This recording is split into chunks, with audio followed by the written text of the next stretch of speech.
샬롬, 주께서 오늘도 우리에게 새 날을 주셨습니다. 말씀 안에서 승리하는 복된 하루 되기를 간절히 소망하면서 오늘 우리에게 주시는 말씀 느헤미야 12장 22절부터 30절까지의 말씀입니다. 22절부터 30절까지의 말씀, 여러분과 제가 한 목소리로 한 절씩 함께 읽겠습니다. 엘리야십과 요야다와 요하난과 얏두아 때에 레위 사람의 족장이 모두 책에 기록되었고, 바사왕 다리오 때의 제사장도 책에 기록되었고, 레위 자손의 족장들은 엘리야십의 아들 요하난 때까지 역대지략에 기록되었으며, 레위 족속의 지도자들은 하사랴와 세레랴와 간미엘의 아들 예수아라. 그들은 그들의 형제의 맞은편에 있어 하나님의 사람 다윗의 명령대로 순서를 따라 주를 찬양하며 감사하고, 마따냐와 박부갸와 오바댜와 무술람과 달몬과 악굽은 다 문지기로서 순서대로 문 안에 곳간을 파수하였나니, 이상의 모든 사람들은 요사닥의 손자 예수아의 아들 요야김과 총독 느헤미야와 제사장 겸 학사 에스라 때에 있었느니라. 예루살렘 성벽을 봉헌하게 되니 각 처에서 레위 사람들을 찾아 예루살렘으로 데려다가 감사하며 노래하며 제금을 치며 비파와 수금을 타며 즐거이 봉헌식을 행하려 하매, 이에 노래하는 자들이 예루살렘 사방들과 느도바 사람의 마을에서 모여들고, 또 벳길갈과 게바와 아스마웻 들에서 모여들었으니, 이 노래하는 자들은 자기들을 위하여 예루살렘 사방의 마을들을 이루었습니다. 제사장들과 레위 사람들이 몸을 정결하게 하고, 또 백성과 성문과 성벽을 정결하게 하니라. 아멘. 하나님의 말씀입니다. 어제 본문에서 느헤미야는 제사장들 그리고 레위 사람들의 명단 그리고 대제사장의 계보를 다시 또 추려서 재언급을 하죠. 그런데 어제 언급된 그 이름들은 느헤미야와 함께 귀환했던 사람들의 명단은 아니고요. 앞서서 1차에서부터 2차, 3차에 이르는 귀환자들 중에 제사장, 레위인들, 또 대제사장의 계보를 추려서 정리한 이름들이었습니다.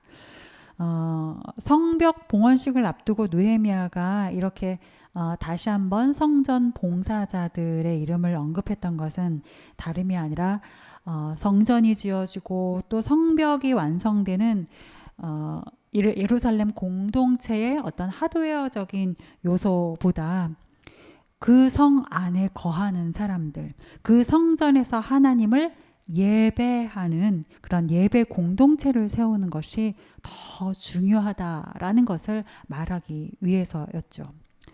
여러분, 성벽이 완공될지라도 성 안에 거할 사람이 없다면 그 성이 무슨 의미가 있겠어요? 성전은 지어졌는데 그곳에서 드리는 예배의 신령과 진정이 없다면 그 예배를 과연 하나님께서 받으시겠습니까? 느헤미야는 귀환한 그 유대 공동체가 진정으로 하나님을 예배하는 예배 공동체가 되기를 원했기 때문에 제사를 섬기고 또 성전 봉사를 맡은 사람들을 세우는 데에 그렇게 성심을 다하고 마음을 쏟았던 것입니다. 여러분과 저의 삶이 또한 이래야 할 줄로 믿습니다. 얼마 남지 않았지만 이 남아있는 이 느헤미야서 읽어갈수록 우리 안에 이 예배의 마음이 더 깊어지고 더 풍성해질 수 있기를, 진정 하나님 앞에 예배하는 사람으로 내가 설 수 있기를 간절히 소망하는 마음이 더 깊어질 수 있기를 바랍니다. 자, 오늘은 어제에 이어서 대제사장 가문의 지도자들과 또 레위 자손의 그 지도자들의 명단, 그리고 성전을 섬기는 또 몇몇 사람들의 이름이 이제 부연돼서 나오고 있고요. 또 이어서 오늘 본문 뒷부분에서는 성벽 봉헌식과 관련한 그런 내용들이 나옵니다. 말씀을 통해서 주신 은혜를 좀 몇 가지로 나눠서 우리가 함께 보도록 하겠습니다. 자, 본문 22절부터 23절의 말씀을 여러분 한번 다시 한번 이렇게 보십시오. 다시 읽지는 않겠지만 한번 눈으로 이렇게 한번 쓱 읽어 보세요. 다시 한번. 이렇게 한번 다시 쭉 보다 보면 가장 많이 언급되는 문구가 하나 찾아집니다. 어떤 게 있을까요? 기록되었다라는 말이죠. 기록되었다. 22절에도 레위 사람의 족장이 모두 책에 기록되었고, 또 바사왕 다리오 때의 제사장도 책에 기록되었고, 23절에도 또 끝에 기록되었으며, 이렇게 기록되었다라는 말이 계속 반복이 돼서 나오죠. 그러면 무엇을 기록을 했느냐? 이 앞에서처럼 제사장과 레위인들의 명단이나 계보였겠죠. 그리고 그럼 기록된 때는 언제이냐? 이 언급되어져 있는 시대를 좀 추려서 생각을 해보면 어제 본문의 제사장과 레위인들의 명단이 오래전 1차 귀환 때부터 지금 이 느헤미야의 시기에 제사장과 레위인들의 명단이었다면 오늘 본문 지금 우리가 읽은 22절부터 23절이 가리키는 이 시기라는 것은 이 시기 중에는 사람들의 이름으로 이제 우리가 시기를 추정할 수 있으니까요. 이 시기 중에는 내일 나눌 성벽 봉헌, 저희가 내일 말씀에 이제 성벽 봉헌이 나올 건데 이 성벽 봉헌보다도 더 후기 시대의 대제사장의 이름도 나와요. 네. 그러면 이게 무슨 말이겠습니까? 어제부터 오늘까지의 이 이름들은 1차 귀환 때부터 2차, 3차를 거친 지금까지, 그러니까 느헤미야 시대의 그 지금까지의 제사장과 레위인 뿐만 아니라 그 본문의 시기를 기준으로 했을 때보다 그 이후, 지금 이후의 제사장과 레위인도 언급하면서 하나님의 전 맡은 사람들이 이렇게 오래전부터 지금까지, 그리고 지금 이후까지 끊어지지 않고 면면이 이어져 왔습니다. 이거를 이제 이야기를 하고 싶은 거죠. 그리고 그것을 알고 그것을 좀 염두하고 오늘 본문 22절, 23절을 좀 다시 읽어보면 이 본문에 계속 이제 어디에 기록되었다, 어디에 기록되었다 이런 말이 반복되고 있는데 이 기록되었다라는 말은 사실은 기록되었다라고 쓰여져 있지만 실은 하나님께서 계속 지켜오셨다. 하나님께서 계속 이끌어 오셨다. 하나님이 이렇게 예배하는 사람들을 보호하셨다. 우리로 예배할 수 있도록 인도해 주셨다라고 읽게 되는 거죠. 써있기는 기록되었다고 쓰여있지만 사실은 이것이 품고 있는 의미는 하나님께서 이렇게 이끌어 오시고 보호하셨다라고 읽게 되는 것입니다. 백성을 향한 하나님의 사랑은 여러분 끊어지지가 않고요. 그렇기 때문에 우리를 향한 하나님을 향한 우리의 예배는 절대 멈추어져서는 안 될 것입니다. 오늘도 여러분이 거하시는 모든 것에서 그 예배자의 마음 잃지 않으시기를 바라요. 모든 것에서 하나님을 기억하고 하나님을 즐거워하시는 저와 여러분이 될 수 있길 바랍니다. 이어지는 24절부터 26절의 말씀을 다시 한번 보시겠습니다. 24절부터 26절입니다. 제가 읽겠습니다. 레위 족속의 지도자들은 하사랴와 세레랴와 간미엘의 아들 예수아라. 그들은 그들의 형제의 맞은편에 있어 하나님의 사람 다윗의 명령대로 순서를 따라 주를 찬양하며 감사하고 마따냐와 박부갸와 오바댜와 무술람과 달몬과 악굽은 다 문지기로서 순서대로 문 안의 곳간을 파수하였나니 이상의 모든 사람들은 요사닥의 손자 예수아의 아들 요야김과 총독 느야미야와 제사장 겸 학사 에스라 때에 있었느니라. 자, 앞절에서 가장 많이 언급된 문구가 기록되었다라는 말이었다라는 것을 이제 생각을 좀 염두를 하고 보면 자연스럽게 이번에는 그럼 뭐가 반복됐지? 이런 생각을 좀 하게 되잖아요. 그래서 이렇게 좀 찾아서 혹시 보신 분이 있으시다면 24절부터 26절에서 반복되는 문구는 아마도 순서를 따라 순서대로라는 말이 있다는 걸 찾게 되실 거고요. 이 순서대로를 가능하게 하는 것이 비슷한 의미의 다윗의 명령대로라는 것을 알 수 있게 돼요. 그러니까 내용을 정리하면 이거예요. 레위족 속의 지도자들 중에 찬양을 맡은 자들은 그들의 순서대로 찬양을 했다. 또 역시 문지기의 임무를 맡은 사람들도 그 순서대로 맡은 일을 했다. 그런데 이 순서와 이 제도를 준비하고 명령한 것은 하나님의 사람 다윗이다. 이게 지금 이 내용 안에 있는 거죠. 여러분 한번 기억해 보십시오. 다윗 왕은 하나님의 성전을 짓기를 정말 소원하고 소원했던 사람이었어요. 그렇지만 성전을 짓지는 못했죠.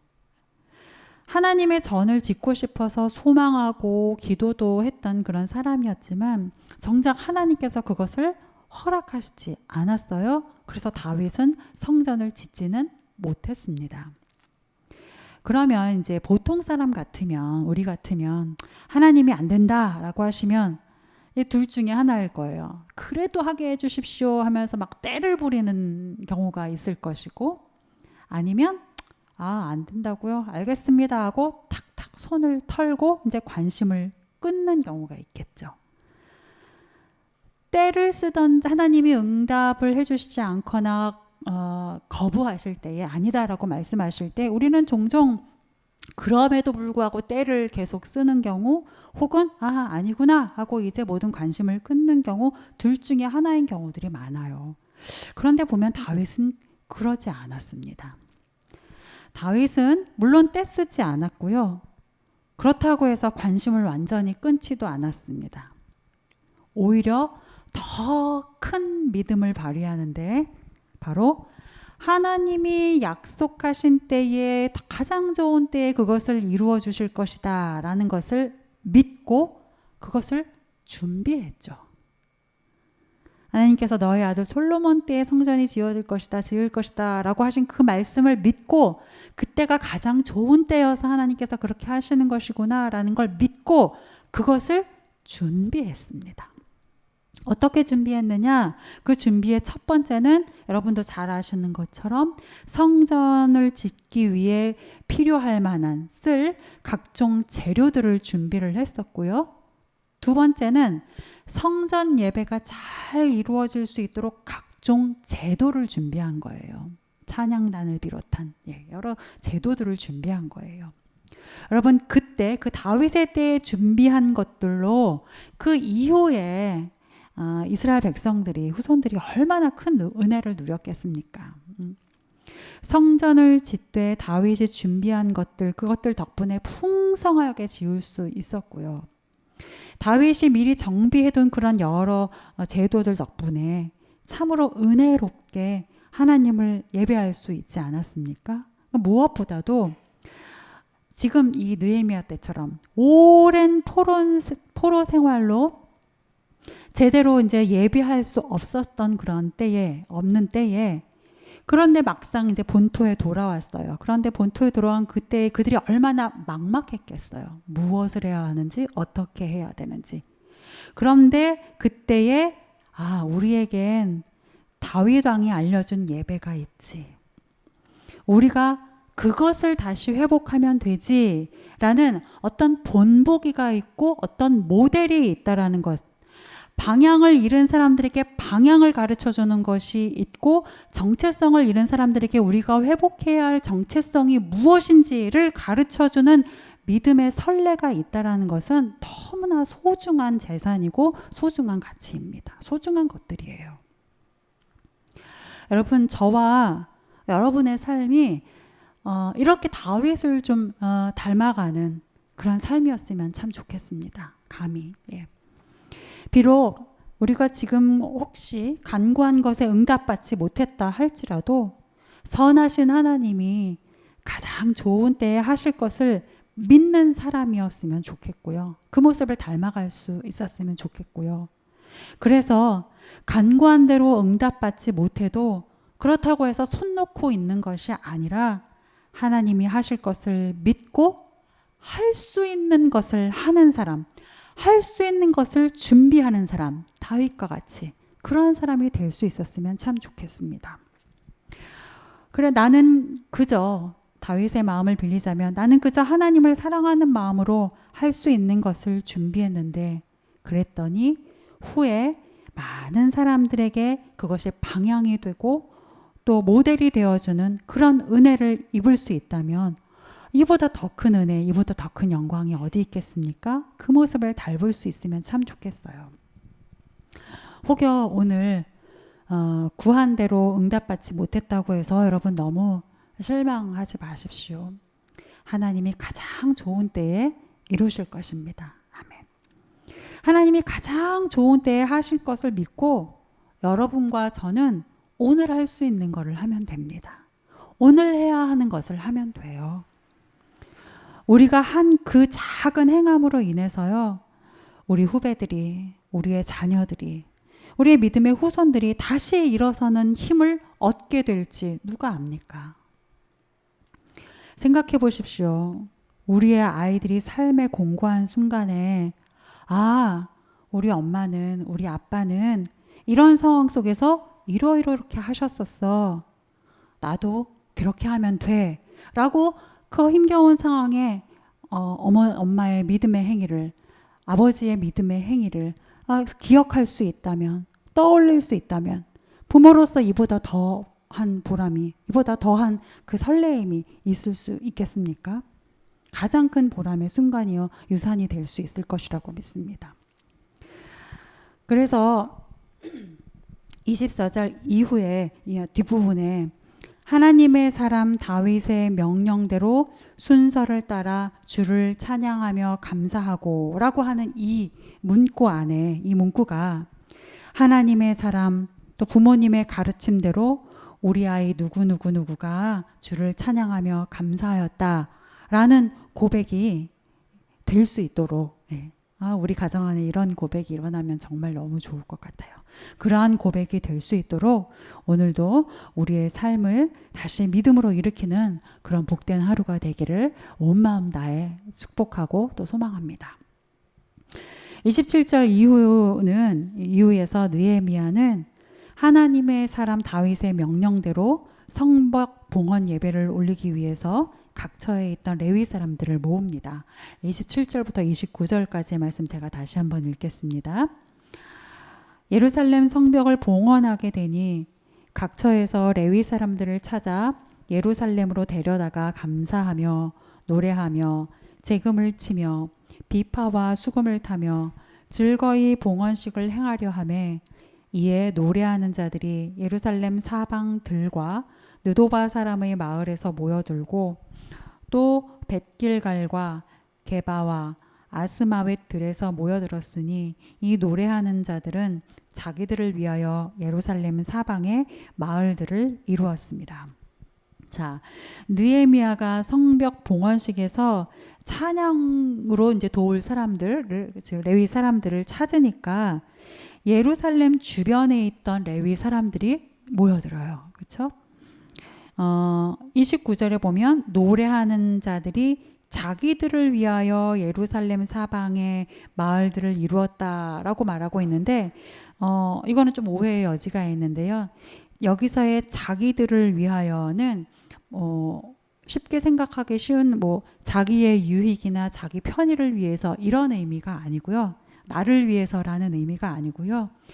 그들이 감당해야 할 그 직무를 잘 감당하기 위해서라는 뜻이에요. 그러니까 자신에게 맡겨진 그리고 내가 해야 하는 그 직무를 잘 감당하기 위해서 예루살렘 근처에 거주하고 있었다라는 뜻인 겁니다. 그러니까 주님께서 부르시면 제가 가겠습니다, 이런 마음인 거죠. 내가 맡은 바 소명을 잘 감당하기 위해 저는 지금 준비하고 있습니다, 이런 거예요. 여러분은 어떠십니까? 주님 말씀만 하십시오. 제가 순종하겠습니다. 요즘 그런 마음 받치십니까? 제 삶의 방향은 늘 주님을 향해 있습니다. 요즘 그런 충만한 상태이신가요? 바라기는 오늘 말씀을 기억하시고 또 기도하실 때에 이 마음이 회복되실 수 있기를 바랍니다. 주님의 말씀과 명령이 언제든지 내 안에 올 때 내 입에서는 아멘이 될 수 있도록 하나님 나의 심령을 성령으로 충만케 하셔서 아멘이 싹트고 자라는 옥토밭이 될 수 있도록 도와주시옵소서. 여러분의 마음밭이 그러한 밭 되실 수 있길 바라요. 또 삶의 모든 방향이 한 분 하나님을 향하도록 막 세상 여기저기 또 내 안에 드는 여러 생각들 속으로 흩어져 있는 그런 나의 마음의 방향과 생각이 아니라 모든 삶의 방향이 한 분 하나님을 향하도록 방향이 다시 재설정되는 그런 오늘이 되실 수 있기를 바랍니다. 그 은혜가 충만한 오늘 하루가 되기를 간절히 소망하면서 오늘도 말씀 안에서 승리하는 여러분의 삶이 되기를 소망합니다. 축복합니다. 말씀 기억하면서 함께 기도하겠습니다.